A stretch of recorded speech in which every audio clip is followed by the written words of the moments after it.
Prometo que esta entrevista en Memorias que Perduran estará algo interesante.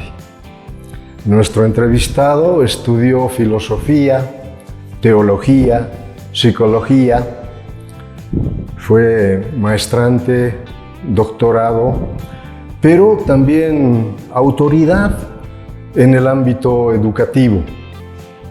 Diríamos que fue uno de los fundadores de la carrera de Ciencias de la Educación en la Facultad de Humanidades en la Universidad Mayor de San Simón.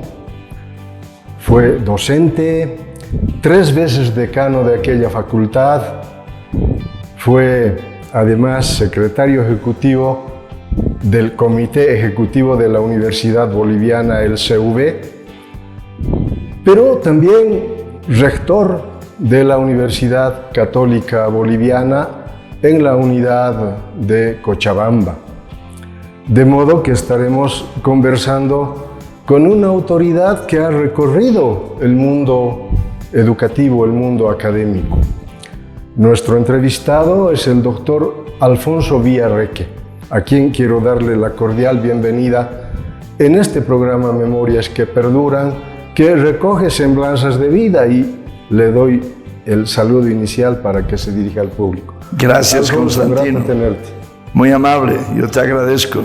Muy contento de estar en tu programa.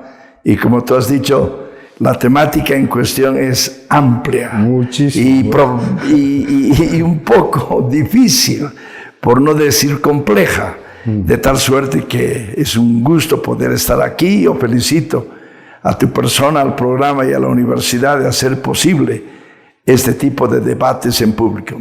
Alfonso, ¿tú has nacido en Cochabamba? Yo soy cochabambino, Yactamás y Cani. Jochalo. Jochalo, así es, sí señor, así es. ¿Qué recuerdos tienes de la antigua Cochabamba? Mira, era una hermosa ciudad en la que vivíamos una cultura diferente. Podías tener seguridad, podías ir donde sea, no pasaba nada. ¿Podías dejar la casa sin cerrar? Sí, tu bicicleta, muy poco cuidado, era otra cosa. Además vivíamos en comunidad, vivíamos más en el barrio. Hoy, en un edificio de departamentos, no sabe quién es su vecino, nadie.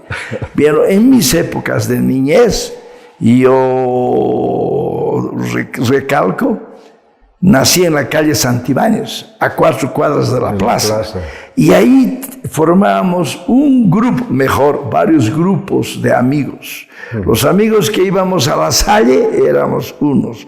Otros amigos con quienes jugábamos fulbito en la calle y en el canchón de mi casa eran otros. Y así. Entonces había una vida social muy comunitaria, compartíamos muy bien. Había valores diferentes a los que percibimos hoy. Eso significa que tú has estudiado en La Salle. Sí, señor. Yo y mis hermanos Primera y secundaria. 12 largos años. Digo largos porque en ese momento no éramos muy felices. No, ¿por qué? Porque teníamos unos profesores que no impactaban felicidad. Eran gente, en mi opinión, sin vocación de docentes. La mayor parte venían un poco enfadados con la vida y se hacían pagar con los alumnos. Con mis condiscípulos nos reunimos mensualmente, todos los meses, y recordamos a fulano, sutano y todo. Yo debo decir, la mayor parte de mis profesores no han sido buenos, con muchas lindas excepciones, como el hermano Fermín, como el hermano David del Campo, como el hermano Julio Cortavitarte, excelentes. Pero eran otros tiempos. Entonces yo me he formado en el Colegio La Salle, gracias a Dios. ¿Y cómo es que has logrado aguantar 12 años en ese ámbito? Bueno, yo debo decir no te sentías contento. De que en el 1950 mi padre, que era médico, fue decano de la Facultad de Medicina, el primer catedrático de anatomía en la segunda fundación de esa facultad. Él murió y mi madre tenía entonces que enfrentar la dificultad de pagar pensiones. Y entonces teníamos una tía, Claudina Pozo Meruvia, prima hermana de mí, de mi abuelita. Y entonces ella regaló el terreno donde se ha construido el Colegio La Salle.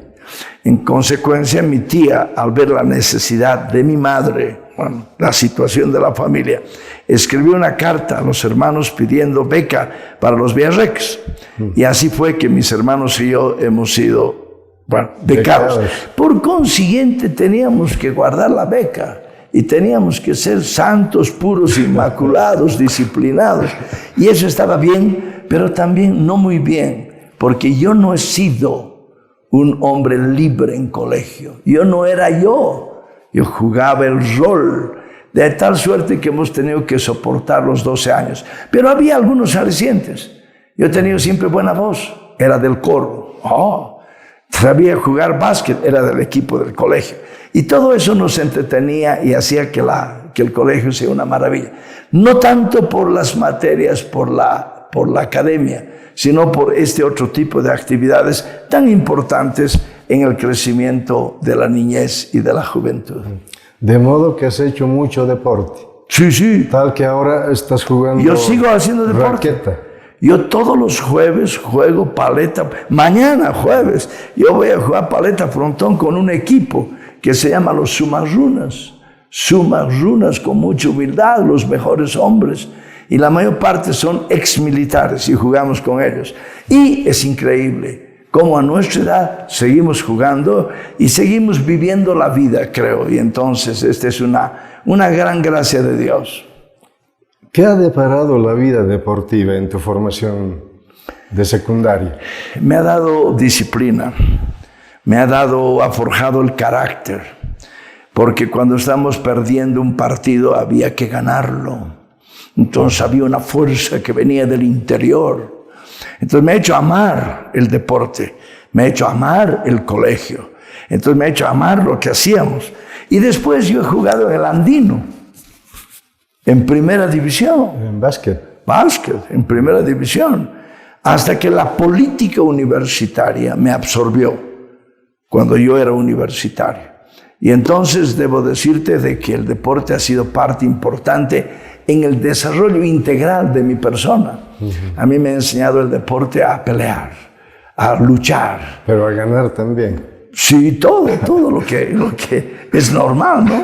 Así es. Qué bueno. Sí. ¿Y cuándo empieza tu vida universitaria? Saliendo bachiller, debo decir algo que también hoy se da. Los bachilleres no saben quiénes son. Ni qué quieren hacer. Yo no sabía quién era. No sabía cuáles eran mis talentos. No sabía cuáles eran mis inclinaciones. Entonces, por la influencia de un pariente que vivió en mi casa, yo empecé a gustar de criar gallinas. Criamos gallinas. Yo las alimentaba y yo sacaba 10, 12, 15 huevos todos los días. Y era una ayuda a mi mamá. Y bueno, entonces empecé a gustar un poco de la agronomía. Entonces cuando salí bachiller, ¿dónde iba a ir? A agronomía. He ido a agronomía, gracias a Dios. ¿A San Simón? A San Simón. ¿Y al kilómetro 6? No. Claro, en economía funcionaba, ¿no? La facultad de agronomía funcionaba en el edificio actual de economía. Correcto. Y la facultad de agronomía tenía un gran prestigio. Primero, era la única facultad en el país. La única facultad. Y la única que tenía gente célebre como Martín Cárdenas, como Dulán Navarrete, como Argos Rodríguez, como los catedráticos de la FAO. La FAO es un organismo de Naciones Unidas. Bueno, estos eran nuestros catedráticos, una maravilla. Y entonces yo, entrando a la Facultad de Agronomía, empecé a algo importante, a hacerme querer con mis alumnos, muy importante.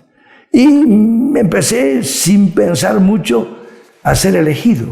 Me eligieron al centro de estudiantes, me eligieron como delegado alumno al consejo facultativo y al consejo universitario. Yo tenía que ir a defender, bueno, a la facultad de agronomía. Y después vinieron las elecciones de la FUL. y Alfonso Ferrufino Valderrama, el que habla, y José Tuma. Hemos sido los 3 ejecutivos que hemos ido a la full por sociales, biológicas y exactas.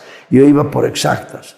Y entonces, bueno, yo he estado en San Simón por más de 3 años, hasta la revolución universitaria, que fue la primera revolución en todo el sistema universitario.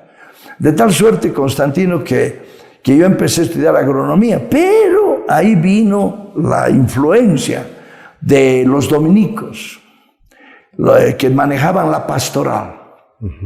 Y estos tipos, estos caballeros, estos sacerdotes, eran muy distintos a los otros. Primero eran felices, muy importante. Los otros no inspiran a nadie. Segundo, yo decía, son felices porque tienen sabiduría.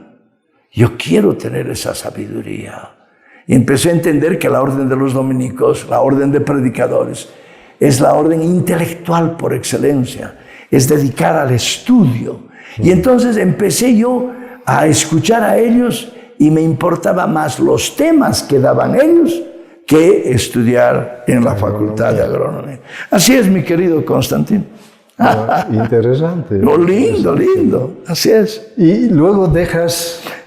Yo estaba entrando ya a 4º de agronomía. Entonces, los dominicos me becaron completamente para estudiar lo que me gustaba. Yo descubrí que me gustaba la filosofía. Qué lindo. Entonces, me mandaron a Estados Unidos y ahí he estado yo varios años. En Estados Unidos, como tú has dicho, he estudiado varias disciplinas de filosofía, teología, pedagogía, psicología, etc. Y estando allá, y tuve la oportunidad de ser docente en un college. Una gran satisfacción, porque me buscaron. Yo decía, soy el único extranjero. Yo no soy tan blanco como estos otros. Pero además boliviano. Además tampoco manejaba en ese momento el inglés. Yo estaba en proceso de aprendizaje. Pero me pidieron que sea docente. Pero fue una decisión muy difícil. Pero yo dije, bueno, al final de cuentas voy a aceptar. No puedo no ser valiente. Acepté y con mucho éxito. Desde entonces que me apasiona la academia y me encanta la docencia. Así es. ¿Y cómo es que te vinculas ya de docente a la Facultad de Humanidades? Yo volví el 70 y tantos. Pero además dije que eres cofundador de esta facultad. De la facultad. La Facultad de Humanidades se ha fundado en 1975-76. Yo volví el 72-73. Entré a San Simón a través de un concurso de méritos y examen de competencia.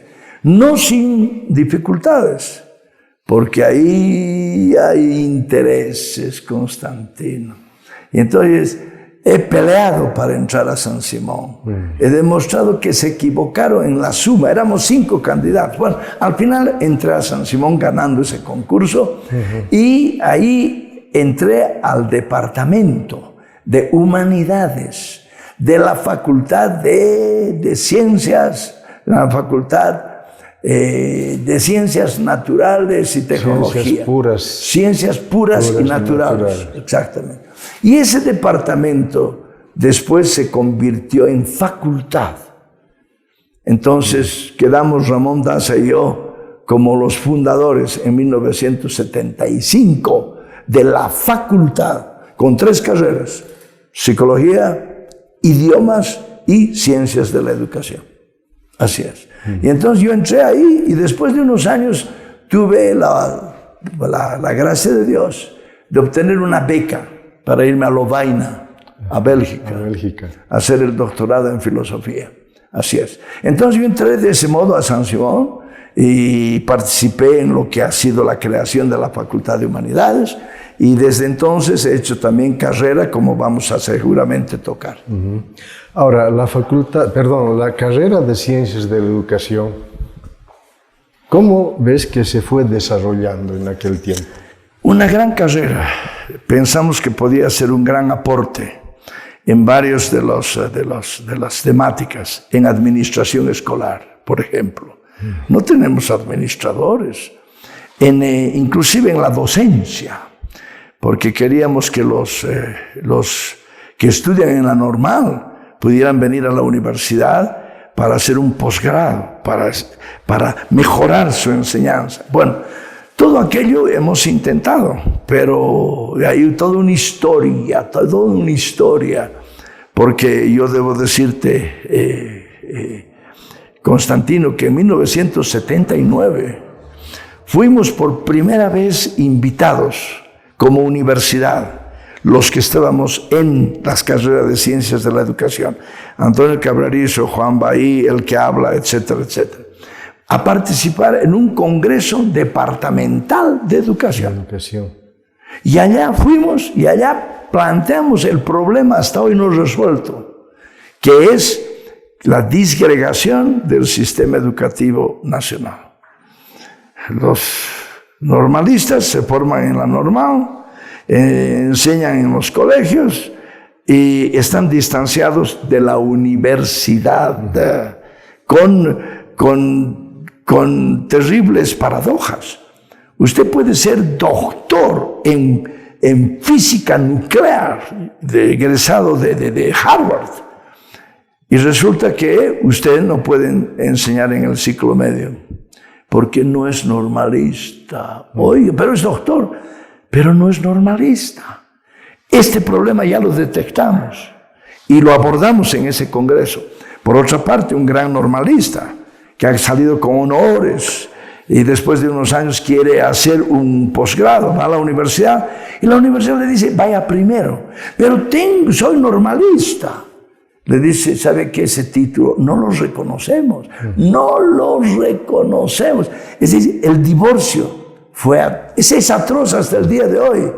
Y lamentablemente, amigos que nos escuchan, la ley 070 llamada Avelino Signani Elizardo Pérez, en el artículo 67 de esa ley, dice: los egresados y o titulados de la carrera de Ciencias de la Educación no podrán ingresar al escalafón.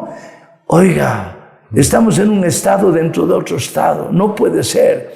Y este es un tema que nadie lo aborda, nadie lo estudia y sobre el cual yo podría hablar mucho, porque intentamos resolver ese problema en su momento, pero sin éxito, lamentablemente. No se pudo. No se pudo, por razones más políticas que otra cosa. Pero hoy ese es un gran problema, hay que abordarlo. En un debate que yo tuve con Félix Pazzi, yo pregunté ¿por qué no abordaron el problema? Y él me ha dicho porque era muy difícil y complejo. Oiga, precisamente porque es difícil, porque es vital, hay que enfrentarlo. Pero hasta el día de hoy Constantino no se enfrenta. Y los egresados de la carrera salen y no tienen trabajo. ¿Dónde van a trabajar? Así es. Y por otra parte, más distanciados, los normalistas, más. Y bueno, podemos decir muchas otras cosas, pero no quiero abusar del tiempo. Pero bueno, hablemos de tu etapa de decano en la facultad. Sí, señor. 3 veces. 3 veces decano. ¿Cómo fue posible eso? No era muy difícil porque, como quiera que era yo fundador y tenía estos personajes con quienes yo había trabajado, eran los que me sugirieron ser decano. Entonces ellos hablaban en los cursos y se creaba una especie de aceptación, de tal suerte que la primera vez yo he sido el candidato único. Y seguramente he tenido 80 y tantos, 90 y tantos porcentaje de votos, una maravilla. Y entonces hemos ido creciendo. Y entonces, en una segunda oportunidad que yo he sido decano, debo decirte que yo asistí como decano al Congreso Nacional de Universidades en 1984. Ese congreso, entre los 14 que ha habido hasta ahora, es el congreso más importante académicamente, porque hemos proyectado el modelo académico, políticamente, importante. Y entonces allá en Tarija fuimos elegidos al CUB. Como decano de la Facultad de Humanidades. Entonces yo estuve en el CUB. Yo no sé, ya han pasado muchos años. Yo era muy jovencito y los rectores eran mucho mayores que yo. Yo tenía que conducir las reuniones de rectores. Es más, yo tenía que ser el portavoz de la Universidad Boliviana en las reuniones con ministros, con presidentes. Pero Víctor Paz Estenssoro, ¿a quién escuchaba en su gabinete? Al secretario ejecutivo del CUB y no a ningún rector, a mi persona. Entonces ahí he tenido que estudiar mucho, Constantino, porque a mí me pedían hablar y dar conferencias en muchas partes. Yo tenía que preparar. Por ejemplo, en 1987 yo fui invitado a un seminario de educación superior en Estados Unidos. 30 países, 30 representantes. Y teníamos que discutir la temática educativa en el mundo. Y yo no podía ir sin haberme preparado. Entonces, estos 6 años que he estado en el CUB ha sido una preparación permanente. Amén de que las universidades, como recuerdan los amigos penianos con quienes he estado la semana pasada, me pedían ir a dar charlas. Entonces, yo me he ido formando. Me he formado más en el CUB que en una facultad concreta. Sí. Alfonso, ¿y qué significó pasar de decano a secretario ejecutivo del CUB? Significó muchas cosas. Primero, dejar Cochabamba. Irse a La Paz. Irse a La Paz. Felizmente, bueno, no felizmente, pero en ese entonces yo no era casado. Entonces yo tenía un buen sueldo, tenía chofer, invitaciones permanentes. Significaba de que yo empecé a paseñizarme, y La Paz es hermosa. Y me hice amigo de los señores embajadores y cónsules. No había reunión, no había festejo de un país que no me haga llegar de primero una invitación. Todas las semanas había festejo de algún país, yo tenía que estar. Y para las relaciones humanas, políticas, académicas, obviamente la capital es La Paz. Entonces significó mucho, un gran aprendizaje. Y en ese entonces también fui invitado por la Facultad de Filosofía de San Andrés a ser docente de 2 materias, de metafísica y de antropología filosófica. Y he sido. Y también en aquel entonces me pidió la Católica de La Paz, ser docente de la carrera de psicología. Bueno, yo me daba tiempo. Entonces ha sido lindo, ha significado un esfuerzo único. Porque yo no he dejado de estudiar, oiga. Tenía que estudiar. Yo mismo me sentía cada vez con mayor información, con mayor criterio. Y entonces esto se reflejaba en las charlas que he ido dando en todas partes. Hablemos de logros como decano.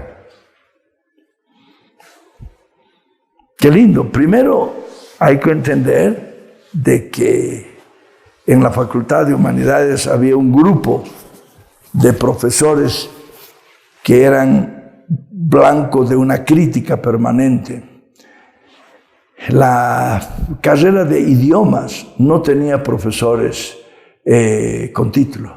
Con título universitario. Con título universitario.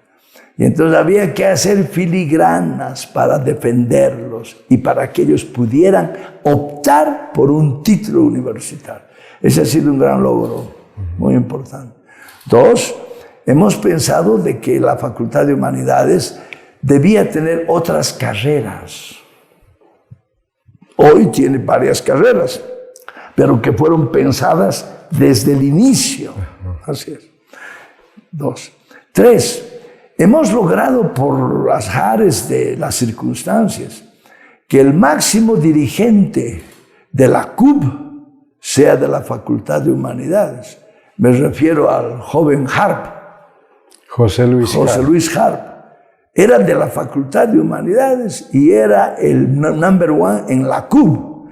Y quien habla era de la Facultad de Humanidades y era el primer hombre del sistema universitario nacional. Entonces era una maravilla. Alumno y docente dirigiendo a la Universidad Boliviana. Así es. Y debo decir algo importante. Nosotros hemos creado un equipo con Antonio Cabrerizo, Juan Bahí, etc. Y hemos presentado un gran esfuerzo junto a Mario Argandoña y Áñez. En ese 6º Congreso de Universidades hemos dado los criterios fundamentales de lo que hoy se llama modelo académico universitario, sobre el cual podemos incidir. Y esto fue producto de la Facultad de Humanidades. Ejemplo, debes acordarte, Constantino, que los exámenes de competencia eran sorteo un bolo 24 horas y había un tribunal. Y el tribunal podía calificarte 0 o 100, como se daba en derecho especialmente. Nosotros hemos cambiado. Es mi grupo de la Facultad de Humanidades, con Rafa Galindo y otros, que hemos instituido un nuevo proceso donde el candidato tiene que tomar un curso y tiene que evaluarse en el curso. Tiene que presentar los méritos, tiene que saber cómo presentar, tiene que dar un examen, ¡wow! Y tiene que dar otro examen oral. Bueno, todo eso es producto nuestro. Es más, debes de saber, Constantino, que un problema que ha tenido y tiene la Universidad Mayor de San Simón es que ni el 3% se titulan. Entonces íbamos a discutir con el GONI, Gonzalo Sánchez de Lozada, y nos decía, ustedes no contribuyen, todo es gasto. Miren, no tienen frutos. Y teníamos que tener egresados, titulados. ¿Qué hemos hecho? Inventado 14 modalidades de graduación. 14. ¿De dónde viene? De la Facultad de Humanidades y Ciencias de la Educación. Y así podría yo continuar. Fueron grandes esfuerzos y con muchos frutos y mucho reconocimiento. Así es. Logros como secretario ejecutivo del CV. Buena pregunta, difícil pregunta. Y yo creo que hemos logrado constituir un gran sistema. Por mi manera de ver, yo hago relaciones fácilmente. Y los rectores, cuando llegaban a La Paz, me llamaban por teléfono. Y me decían, Alfonsito, mándame tu chofer a recogerte y almorzaremos juntos. Bueno, hemos logrado un verdadero sistema, una comunidad. Oiga, lindo. Hoy, ¿quién va al CV? ¿Quién? Nadie, por lo que podemos explicar. Entonces, uno de los logros es haber creado una confianza, una comunidad entre los rectores. Importantísimo. 2, hemos sin duda alguna impulsado el debate universitario. Había que discutir temáticas. Y, por ejemplo, la temática de la inteligencia. Debes de saber que en Venezuela se abrió el Ministerio de Desarrollo de la Inteligencia. Oiga, qué maravilla. Entonces, este señor, cuyo nombre no me acuerdo en este momento, vino a Bolivia para dictar todo un curso sobre desarrollo de la inteligencia. ¿A quiénes? A la universidad. Un gran logro. Oiga, una maravilla. Lamentablemente, el tema económico nos ha perjudicado enormemente. Desde el 6º Congreso al 7º Congreso hemos tenido 35 conferencias de universidades. 32 para tocar el tema económico y político. Y 3 reuniones para tocar el tema académico. Así es. Bueno, eran las circunstancias. Pero creo que hemos salido muy bien. Querían reelegirnos, yo no quise ser reelegido y terminó mi mandato en el 7º Congreso de Universidades, donde se tomó la terrible decisión errónea de que cada universidad debe hacer su presupuesto y defenderlo frente al gobierno. Antes teníamos un presupuesto común, general, del sistema universitario. Y luego nos dividíamos la torta en porcentajes. Ese porcentaje se llamaba la cifra distribuidora. Y entonces nos peleábamos así, como hermanos. Pero en Santa Cruz, en el 7º Congreso de Universidades, se decide no, que cada universidad va a hacer su propio presupuesto y lo va a defender frente al gobierno. Ahí perdió el CV poder. Ahí el sistema se vino abajo. Ahí ninguna universidad le importaba el sistema. Hoy día, debes de saber, Constantino, de que ha habido una reunión, una conferencia de universidades la semana pasada en Trinidad. Justamente el 8 de noviembre. Yo fui el 7 de noviembre. Yo fui a Trinidad a dar un curso el 8. Por eso es que sé. La mayor parte de los rectores titulares no estaban presentes. San Simón no estaba presente. Wow. Raro.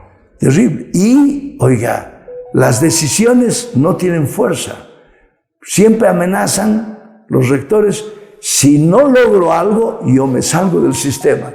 Dios mío, estamos en una situación terrible y eso no puede ser. Entonces el CV, desde el 7º Congreso, perdió poder, perdió la función de poder organizar y planificar y ayudar a cada universidad. Eso es, mi querido Constantino. La otra etapa de rector en la Universidad Católica Boliviana, Unidad San Pablo Cochabamba. ¿Cómo se dio esa posibilidad?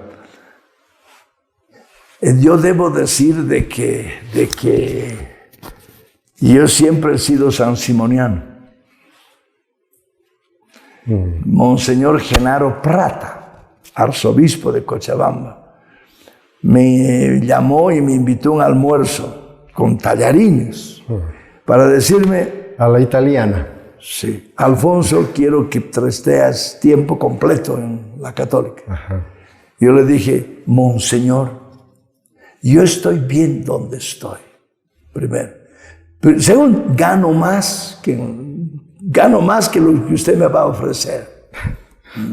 Tercero, nadie me va a mover, porque en la Católica tú terminas y chao, no, depende. En San Simón no, tú eres dueño de tu cátedra y de tu lugar y de tu espacio, etcétera, etcétera. Bueno, yo tuve una buena relación con Genaro Prata, quien me quería hacer tiempo completo. Gracias a Dios no acepté, porque por otra parte yo decía: lo mejor que tenemos no debe estar en un cuarto para unos cuantos, debe estar para el mundo y penetrar el mundo. Tenemos que ser sal del mundo y no puede ser. Hoy creo que son 80,000 universitarios en San Simón. Sí. 80,000 universitarios sin pastoral, alejados de la mano de Dios. Y tenemos una pastoral en la Católica. ¿Para cuántos? Para 3,000 y pico. No puede ser. Estos caballeros deberían ir a San Simón a predicar la palabra del Señor. De veras. Y no se da. Este es un tema a discutir dentro de la iglesia. Entonces yo quiero decirte que he sido amigo de Monseñor Tito Solari, quien en el 2006 me propuso ser secretario general de la CEIL. La CEIL es la Comunidad Educativa de Iglesia Local, organismo que coordina, dirige y representa a toda la educación católica. Entonces yo he sido su director y un año he trabajado ahí. Y me conoció Monseñor Tito. Entonces me ha invitado a ser primero parte de la Junta de la Católica. Ajá. Y después, obviamente, me han, otros monseñores como Edmundo Abastoflor, a quien lo conocía, me llamaron para decirme: mira, ¿aceptarías ser rector? Yo dije: sí, ¿por qué no? Y así fue. Y fueron 8 años bendecidos, en los cuales yo puedo explicarte, hemos hecho maravillas. Hemos hecho maravillas. Hablemos de esas maravillas. Ah, sí. Mira, primero, pregunto hoy día: ¿quién es el rector de la Católica? Nadie sabe. Nadie sabe. Ruth Ziskowski. Sí, pero Una de las cosas que hemos hecho, hemos dado identidad a la católica. El que habla pasaba su vida en canales de televisión y entonces hemos posesionado a la Universidad Católica Boliviana en Cochabamba. Le hemos dado su lugar. 1. 2. La pastoral. El director de pastoral era uno más. Cuando yo he llegado al rectorado, he dicho, no, tiene que tener la mejor oficina y tiene que hacerse un gran proyecto para poder hacer que Cristo, bien entendido, pueda llegar a la gente. Y hemos cambiado la pastoral universitaria, oiga, y hemos inventado un término, la transversalidad de la pastoral. Es decir, cómo la pastoral tiene que estar en cada una de las actividades de la universidad. No puede estar ausente. Bueno, la pastoral. Tercero, hemos participado de grandes proyectos y como tú debes de saber, Constantino, la Universidad Católica Boliviana ha ganado un concurso a nivel latinoamericano, el QR, como se llama. Hemos sido la universidad que hemos ganado harta plata para hacer proyectos de investigación que se siguen haciendo todavía con ese dinero. Oye, nos ha ido muy bien. Hemos logrado muchas otras cosas. Hemos logrado que los exámenes de competencia entre docentes sea como Dios manda. Oye, eso es muy importante. Nada dedo. Nada de dedo. No. Yo sé que eres primo hermano. No, eso no cuenta. Eso es clave. Y eso es lo que falta, no solamente ahí, sino en todas partes. Estoy hablando mucho, creo, Constantino, pero... De eso se trata. Porque alabanza en poca propia es vituperio, dicen, y entonces alabarme como rector me hace sentir bien, pero por otra parte veo que también es malo. Pero bueno, hay un refrán que dice, por los frutos conoceréis. Y eso es lo que estamos haciendo. Es verdad. Y entonces, por ejemplo, preguntarte, ¿qué carreras nuevas se crearon en tu gestión de rector en la Católica? Varias carreras, y especialmente la carrera de medicina, el proyecto, listo. Y el rector nacional, Fernández Calderón, no veía con buenos ojos. ¿Cómo Cochabamba va a tener medicina y no La Paz? Y no La Paz. Yo dije a él algo que está escrito. Acuérdese, rector nacional, que usted no va a estar y yo tampoco, pero igual va a aparecer medicina y se va a crear por nuestro proyecto. Entonces hemos creado el proyecto de medicina, también arquitectura, también otras carreras y otros servicios, por ejemplo, idiomas. En la Católica tú puedes aprender quechua, puedes aprender inglés y exigimos un nivel de lengua a los docentes. Todos están obligados, por ejemplo, a saber un idioma extranjero. Pero no es cuestión de decir, lo hacemos, ofrecemos el curso gratis y después decimos, señor, ¿puede dar examen o no? Bueno, hemos hecho mucho, especialmente desde el punto de vista de la calidad de la enseñanza, oiga. Sin duda, y nos hemos distinguido mucho. Y por otra parte, reitero, la pastoral universitaria. La transversalidad de la pastoral, que lamentablemente hoy día ya no se habla de eso, lamentablemente. Pero eso hicimos nosotros con aquel director Walter Dalía, excelente personaje, que sigue felizmente laborando y sirviendo a nuestra universidad acá en Cochabamba. ¿Qué ha significado el hecho de que Ruth Zyskowski dé continuidad a la obra que has desarrollado en la Católica? Yo creo que bien, es una muy buena cosa, es una buena persona Ruth. No tiene mucha experiencia en la universidad, ha sido ella directora de la Normal y lo ha hecho muy bien. Yo creo que ella ha hecho y está haciendo lo que puede. En pocos meses debe dejar el rectorado porque cada 4 años se tiene que renovar. Dicho sea de paso, yo he sido el único que fue reelecto a nivel nacional, ¿cierto? Y no podía yo prolongarme porque voy contra las leyes. Yo debo dar ejemplo, tenemos que respetar ¿no? Y he sido reelegido, sí, pero no puedo ser como pasa en Bolivia. Y entonces yo quiero decir que, por otra parte, es una maravilla que ella esté, porque pertenece a una congregación dedicada a la educación, las teresianas. Las teresianas. Y entonces recibe el impulso, el afecto y el apoyo de las teresianas. Y entonces, bueno, así es la historia que me tocó vivir, y es lo que está pasando ahora en nuestra querida Universidad Católica en Cochabamba. Alfonso, ¿ahora estás jubilado? Sí, pero yo estoy jubilado de San Simón. Ajá. Yo no soy jubilado de la Católica, no. Ya. Yo me he jubilado en 2004. 2004. Sí. O sea, hace muchísimos años. Hace cerca de 20 años. Cerca de 20 años. Wow. 19 en realidad. Y entonces he seguido trabajando. Hoy sigo trabajando. Me llaman de 8 universidades, por ejemplo del Beni, para dar clases aquí en Cochabamba, para dar clases en Trinidad, para ser parte de la revista universitaria del Beni. Me llama por teléfono la Universidad Central, UNICEM, y me pide que dé un módulo. Yo no puedo decir no, porque me encanta. Entonces doy. Y entonces estoy abierto, pero lo que no sí acepto es una materia que me permita, que me obligue a estar de lunes a viernes con un horario. No, yo quiero dar esporádicamente temas. Y por otra parte me piden dar conferencias en todas partes sobre distintos temas. Imagínate tú, hace 1 mes y medio he dado un curso, todo un día, a la orden de las dominicas, aquí en Cochabamba, sobre Santo Tomás. Y como tú sabes, Santo Tomás es lo máximo de la filosofía y teología después de San Pablo, obviamente. Y es un desconocido, porque todos lo conocen y lo desconocen. Porque si pregunto algo sobre Tomás de Aquino, la gente no sabe.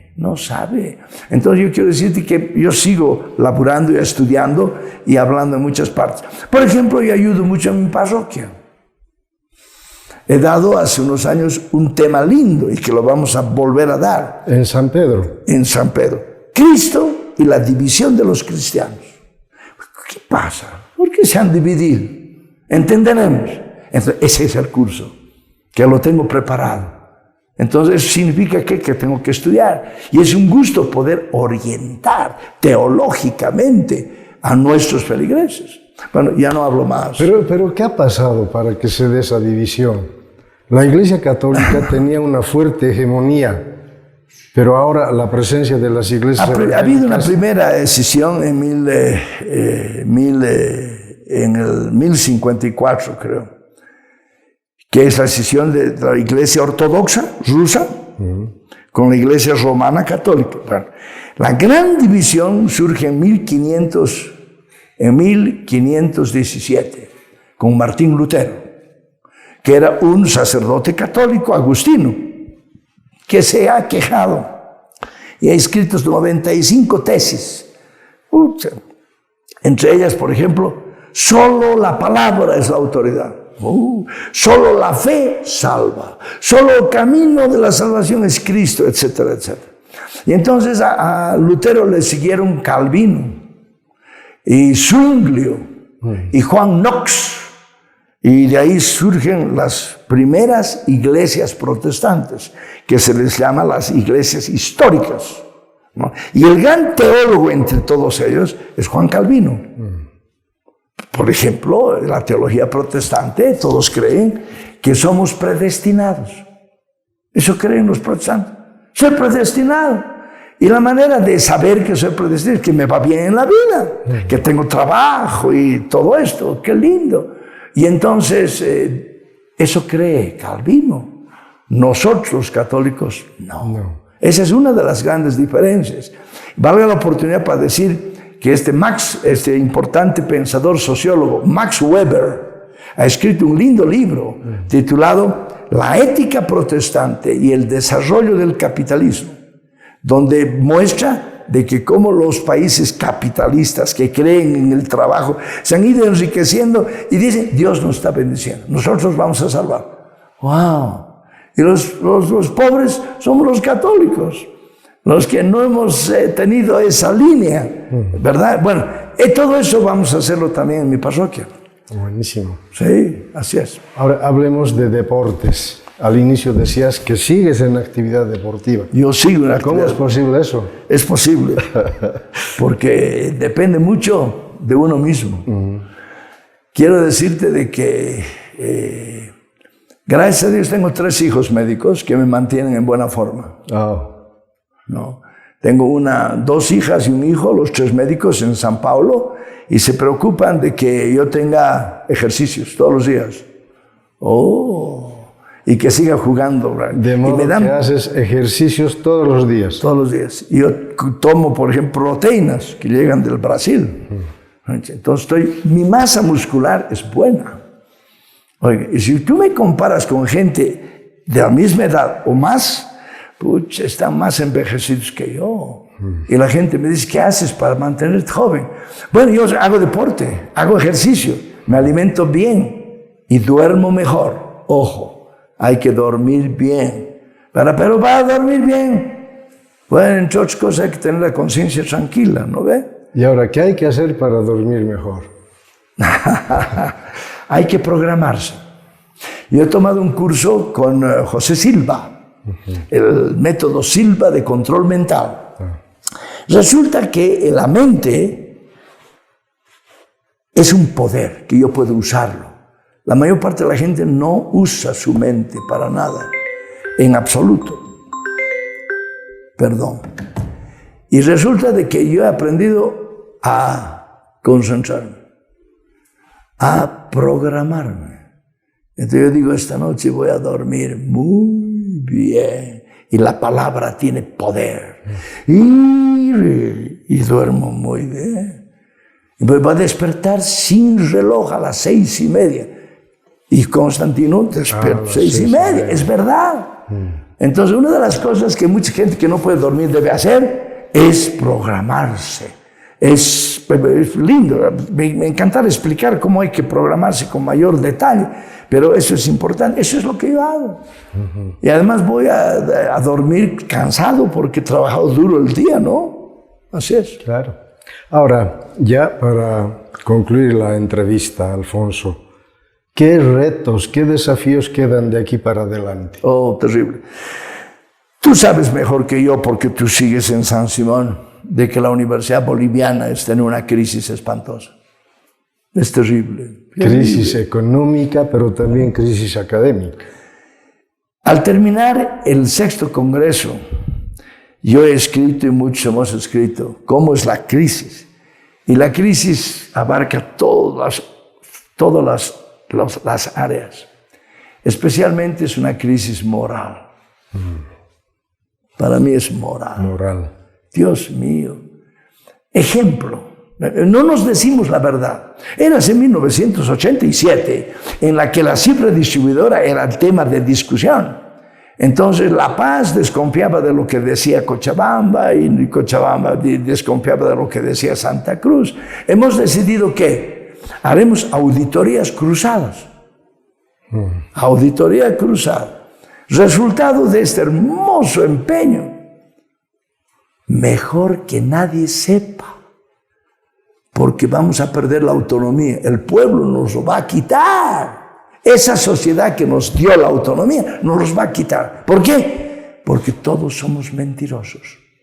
Había un joven universitario que decía, y el presupuesto no está inflado con inflador de bicicleta, con compresor, decía.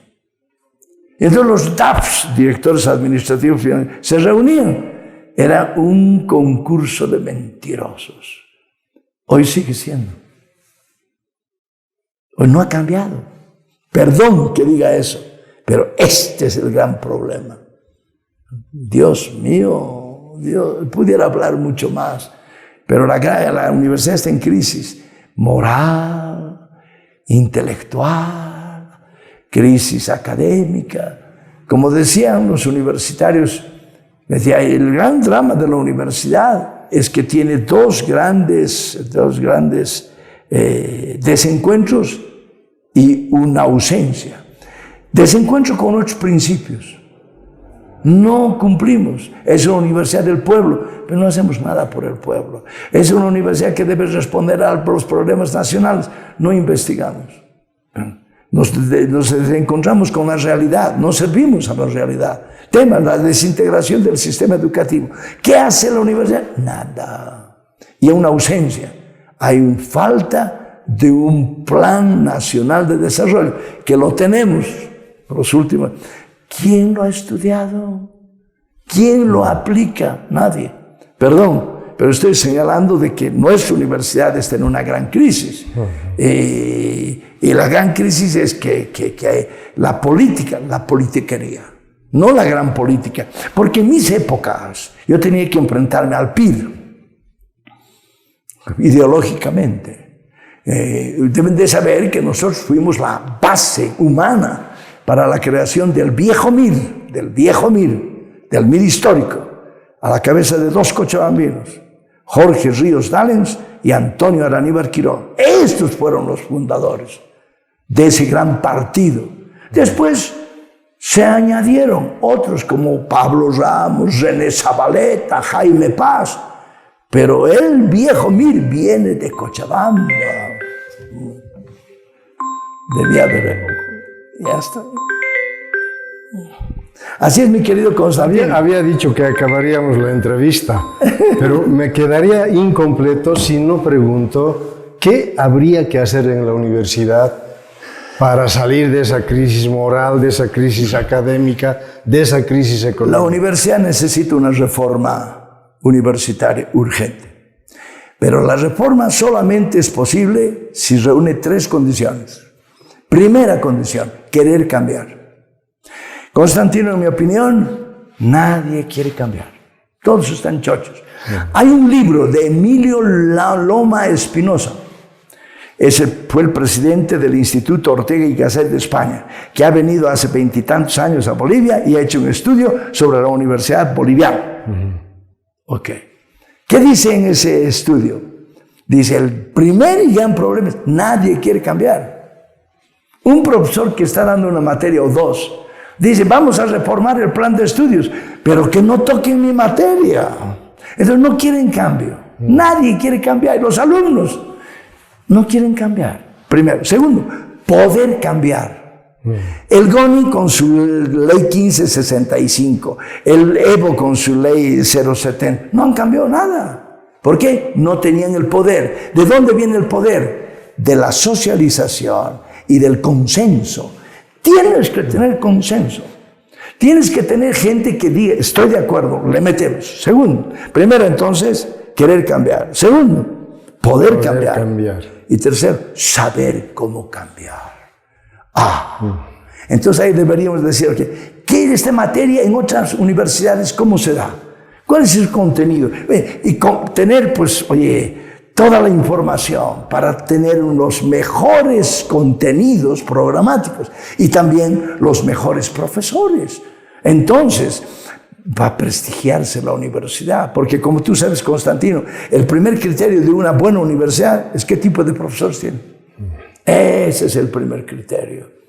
Harvard, ¿qué tipo de profesores tiene? Tiene premios Nobel, tiene gente con postdoctorados.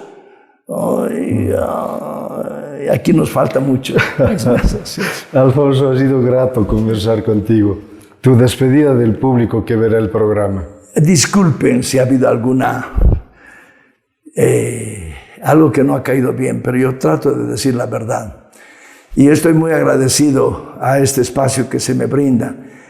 Agradecido con Constantino y con mi universidad, la Universidad Mayor de San Simón, de la cual soy jubilado, y donde he hecho, mucha carrera. Y yo pido a todos poder socializar el problema, porque si hay un enfermo que no acepta su problema, no se va a curar. Entonces tenemos que hacer todos un esfuerzo hacia la reforma universitaria, importantísimo. Miren lo que ha pasado en el último Congreso Nacional de Universidades, en mayo, en Tarija. No ha terminado el Congreso. Se han salido. No quiero ir a detalles, pero no puede ser. tenemos que ser tolerantes, tenemos que hacer universidad. Universidad significa ¿qué? Buscar, discutir, tolerar, los grandes valores que hacen que la universidad sea universidad. Gracias, Alfonso, Constantino. agradecido por haber participado en Memorias que Perduran, un programa que ha logrado recoger, por cierto, una semblanza de vida todavía incompleta, pero plagada, diría yo, de mucha experiencia en el ámbito académico, en el ámbito educativo. A través de voz propia de Alfonso, nos hemos enterado de sus estudios en el Colegio La Salle, 12 años, 12 largos años.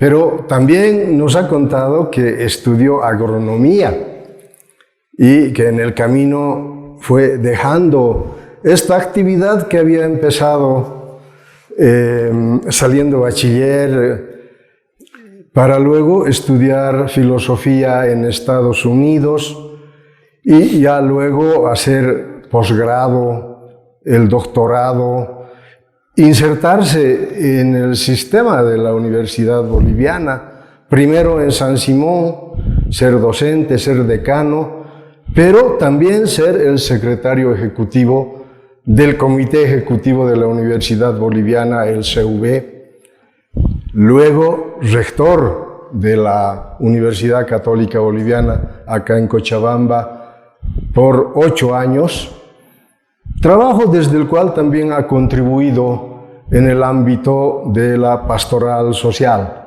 La Iglesia Católica debe dar importancia a esta formación religiosa, formación humana, que, por cierto, en San Simón no tiene nada de presencia. Nos ha comentado sobre la necesidad de reformar la universidad. Y bueno, ese es un desafío para todos quienes estamos involucrados en esta actividad de enseñanza, de formación universitaria. Ha sido grato conversar con Alfonso, a quien agradezco otra vez por haber aceptado esta entrevista. Hasta pronto, amigos.